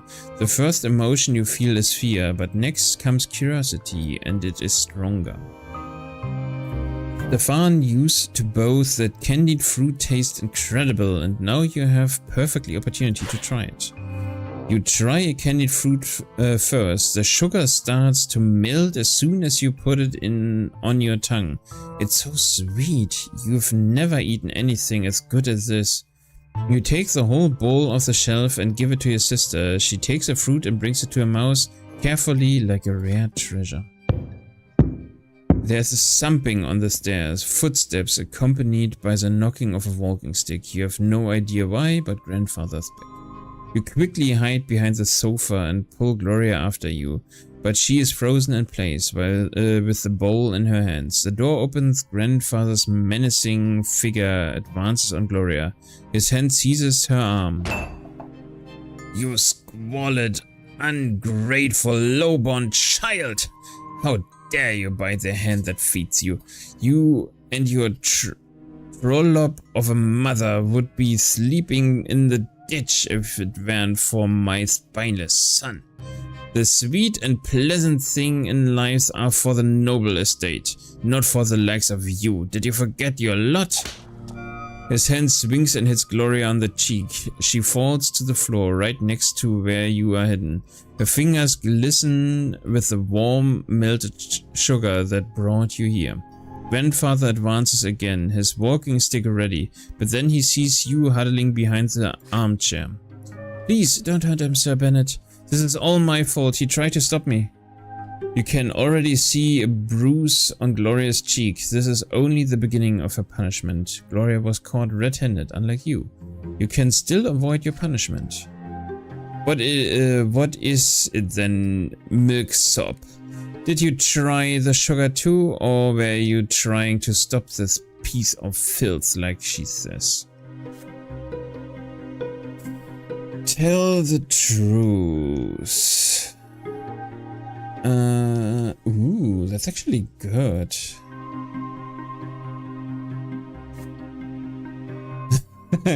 Mock grandfather along with your sister. Interesting.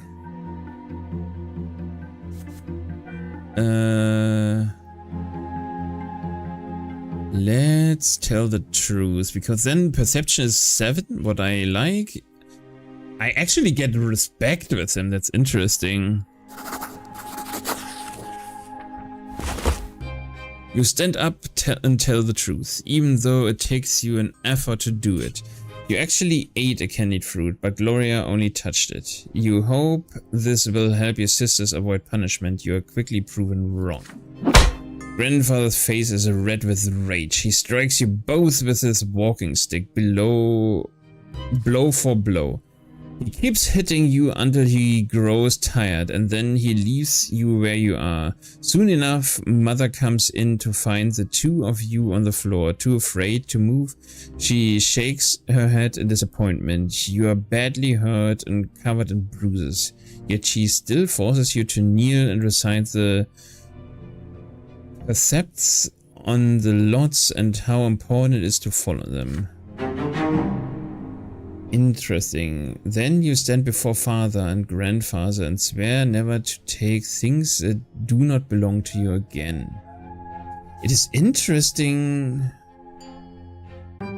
that I get bonuses for that.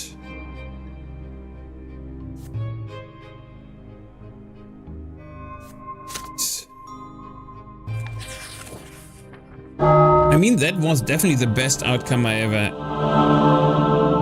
Okay, not that I was that it was so crazy what I just wanted to say, but yeah, it was definitely the best outcome for my stats that I could have gotten. But yeah, father and mother have been focused on Nathan and you since early morning. Instead of breakfast, you are told to say your prayers, wash your hands and faces, and get dressed in plain white shirts. Today is the day of your sacrament.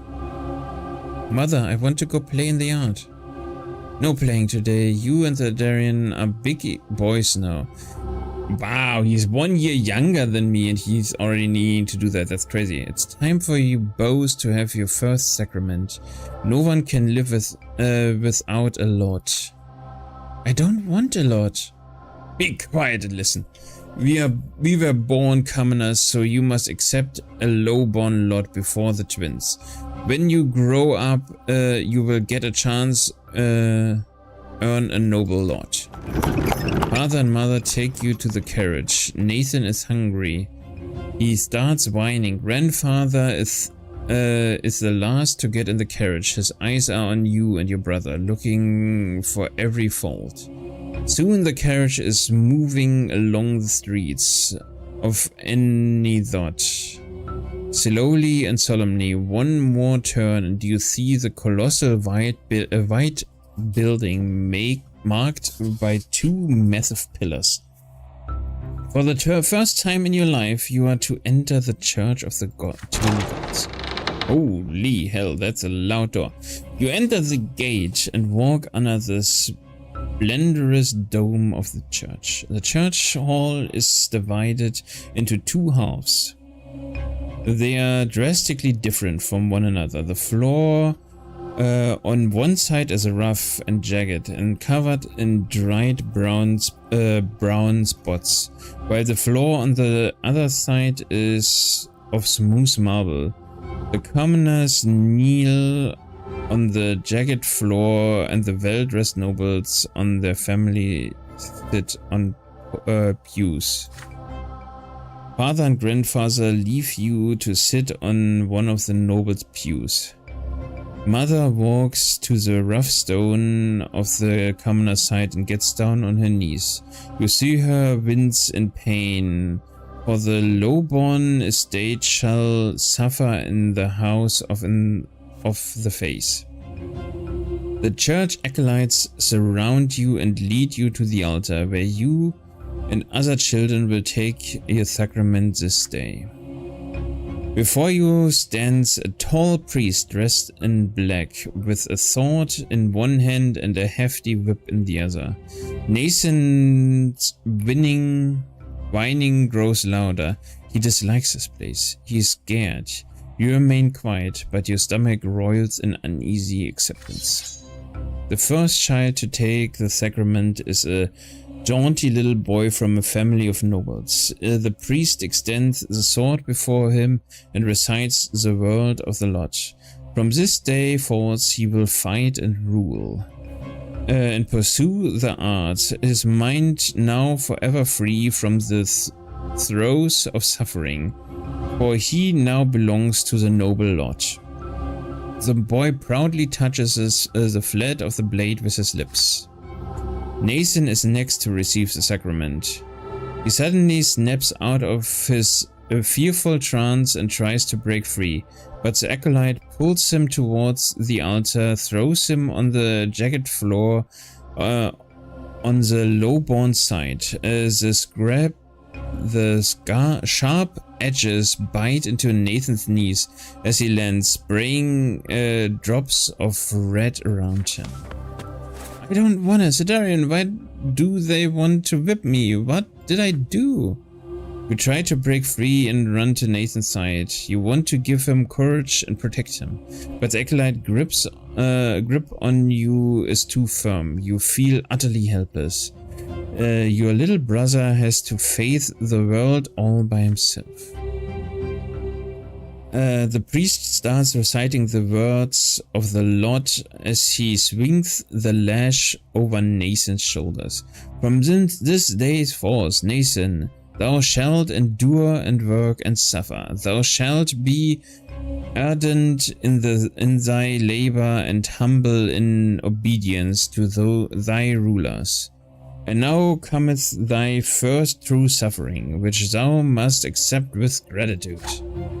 Fuck me, man, that's crazy. The lash cracks, it strikes his right shoulder, it strikes his left shoulder. The blows are so powerful that Nathan falls to the floor.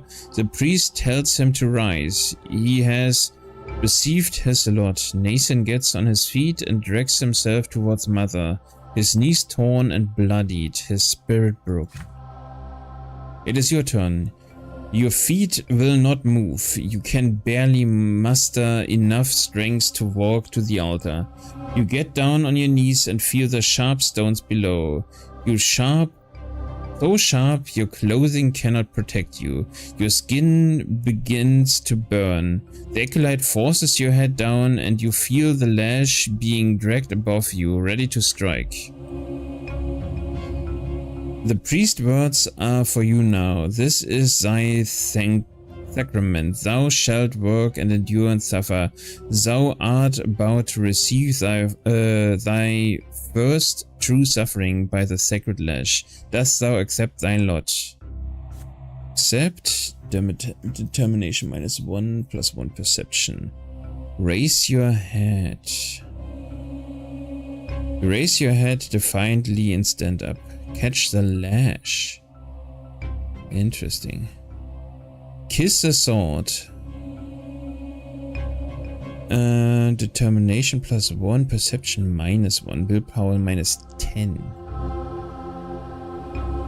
The rite of the sacrament and kiss the priest's sword. The whip slices through the air, about to strike you, but your eyes are transfixed by the blade. The priest holds in his other hand. You jump up away, the lash misses you, you grab the blade with your hands. It cuts into them without mercy. The priest wrenches it away from your bloodied fingers. You look him straight in the eye. I am Sadarian of House Brante. The priest freezes in shock. You seize the moment to pull the sword closer, kiss the smooth, cold blade. You hear cries of outrage among the churchgoers. Mother prostrates herself on the jagged floor, wrecked with fear. Father remains still, baffled by what you have just done. But grandfather looks at you intently, as though truly seeing you for the first time. There is a semblance of respect in his gaze. You are forced back to the commoner's place at the altar. The acolyte seizes you by the arms and legs. Keep your face bent closely to the bloodied, jagged stone of the floor. The lash strikes your right shoulder, then your left shoulder. Then you are told to rise. You are commoner. Mother takes your hand and leads you out of the church. Once you are outside, she scolds you for being insubordinate and bringing shame to your family. Nathan holds your hand as you walk, his tearful face a mixture of confusion and awe as he looks into your eyes. Nice. But you do not feel as though you have made a mistake. You did what was right to you. I mean, perception 6 is still good. It is not great, but it is okay. The sacrament. You have taken your first sacrament and received the commoner slot. But what event has happened? You challenge the sacred order and attempt to seize a noble lot.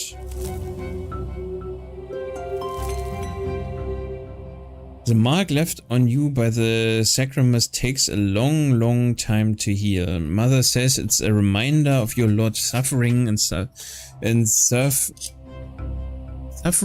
servants, pain and penance, patience. Gloria shows you the mark of the lash on her shoulder one day. It will never disappear. You are coming out. This is the lot you were born into. But father keeps telling you to study hard so you may yet earn a different lot and become a noble of the mantle. You recall the past with warm sadness when Stefan still lived with you, or when he wrote to you from time shortly after he left. Now he thinks it beneath him to write to the commoner and his family. Mother didn't lock herself in the bedroom as often back then. This changed shortly before Nathan was born, but most importantly, you miss the time before the terrifying figure of your grandfather was constantly looming over you. You learn the true power of the lot only after the head of family's arrival. In grandfather's eyes, no commoner deserves to be treated with kindness. Is this just him, or is the way of the entire world? The very thought makes you queasy. You are older now, and what's more, you are an elder brother now. You learn how to care about someone else, how to teach and protect. Soon you are a small boy no longer. As the days pass, play guardedly gives way to laborious study. Now your choices will decide your place in the bizarre, ruthless world of adulthood. Your childhood years are over. Chapter 1. And I would say personal qualities that you have accumulated in childhood, they will convert into adult qualities at the end of chapter 2, Adolescence. Your inner strength and the number of lesser deaths that you have experienced, the qualities will stay with you for your entire life. Okay, I mean, we've done 2, at least. Interesting. If you played correct, I think you can actually get 3. I mean, I could have gotten 3. Fast. Oh.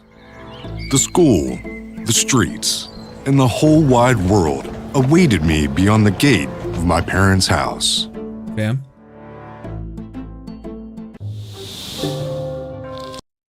But like I said, I will definitely call it here now. The question is, wait, what? Oh, I can't.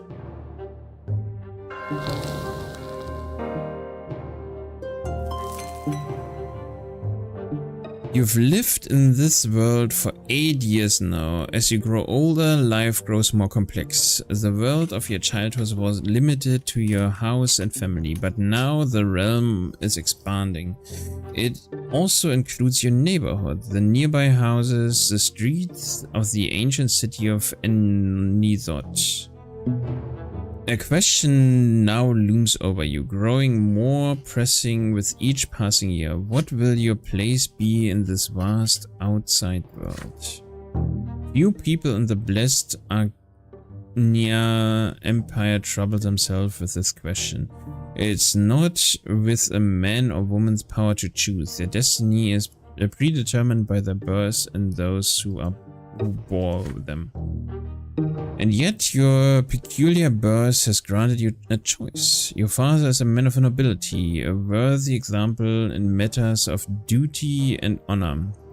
Your mother is a commoner of lowly estate, humility and patience made flesh, and your sky is ablaze day and night with the light of the shining pillar, the beacon of the clergy. Your back bears the mark of the lash. Will you accept the drudgery and suffering that is the lot of the lowborn for your entire life? Or will you follow the footsteps of your father and your father's father and fight for the right to serve the empire as a noble of the mantle? Perhaps will you follow the twin god's word and offer spiritual guidance to others?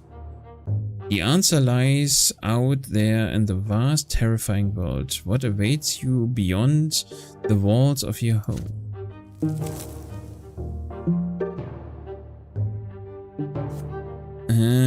Okay, so can I now? Okay, now I can. The game will be saved automatically. Nice. Okay. Definitely an interesting game, but my damn voice, man, that's a lot of talking.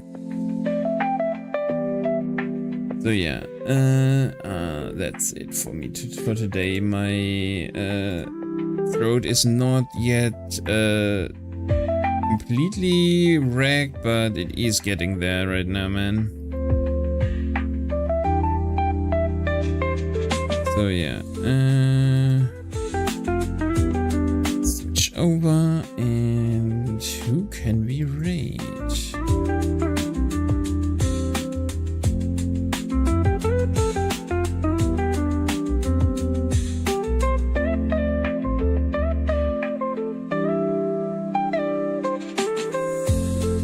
Any friend am I that I can raid?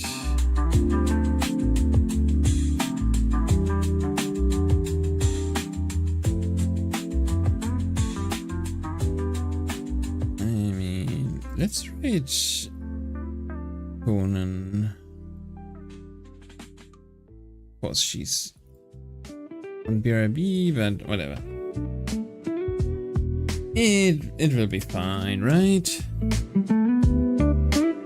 In any case, I hope you guys enjoyed today's stream.